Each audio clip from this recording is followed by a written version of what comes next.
Nigerian business tycoon Aliko Dangote, who also happens to be the richest man in Africa, took Nigerians by a pleasant surprise when he announced his decision to launch a refinery in Lagos State. According to Dangote companies, this refinery will meet not 30, not 60, but 100% of the Nigerian requirements for refined products. And after doing all of that, they'll have surplus to export. Because the refinery has the capacity to produce 650,000 barrels of fuel per day, and the country's usage limit is 480,000 barrels per day. It is most likely that Dangote is not bluffing. I mean, look at his success with the cement industry. This man is the richest man in Africa for a reason. As a matter of fact, the refinery has already been put in place with top-notch quality facilities. So after hearing all of this, guess what the reaction of the Nigeria Oil Regulatory Body was? Legislators had to step in as mediators because the Nigeria Oil Regulatory Body won't stop dragging Dangote companies. They claim that Dangote is trying to monopolize petroleum products and that his refineries' products are low quality. Oh, for goodness sake, cry me a river. It is insane that this entire saga exists in the first place, considering our terrible refinery condition in this country. Nigeria is Africa's biggest producer of crude oil and the 15th biggest in the entire world. Yet, last year, we imported fuel for about $7.7 billion.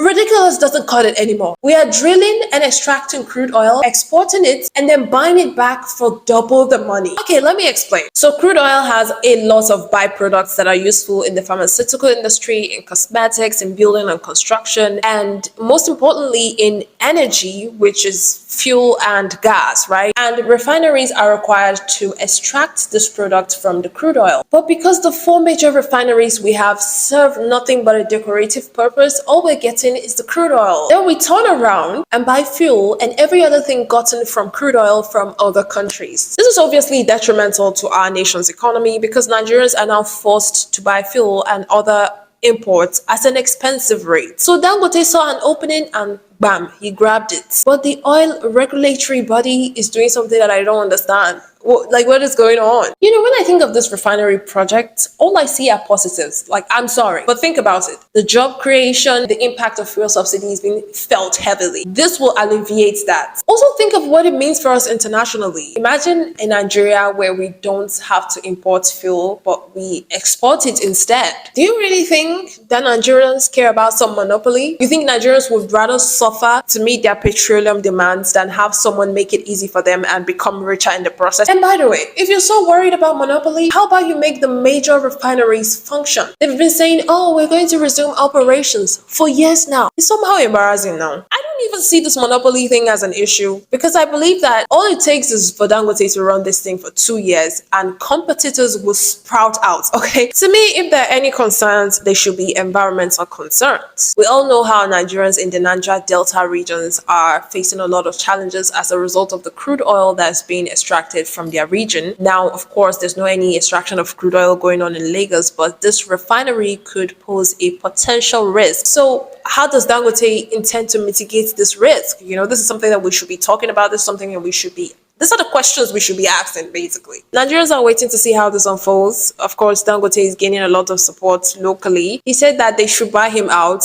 if they don't want him to run this refinery. But the matter is still, the legislators are still deliberating on this particular issue, and so let's just fingers crossed and see how that goes. Hopefully it turns out well, but this is Nigeria, so you might want to just lower your expectations a little bit. Obviously there's a lot of politics at play here, so we don't really know the intricacies, but anyways, I'm curious to know what you think about this, so let me know in the comment section below. That's the end of the video. Be sure to sucker punch the like button if you enjoyed it, and until next time, goodbye.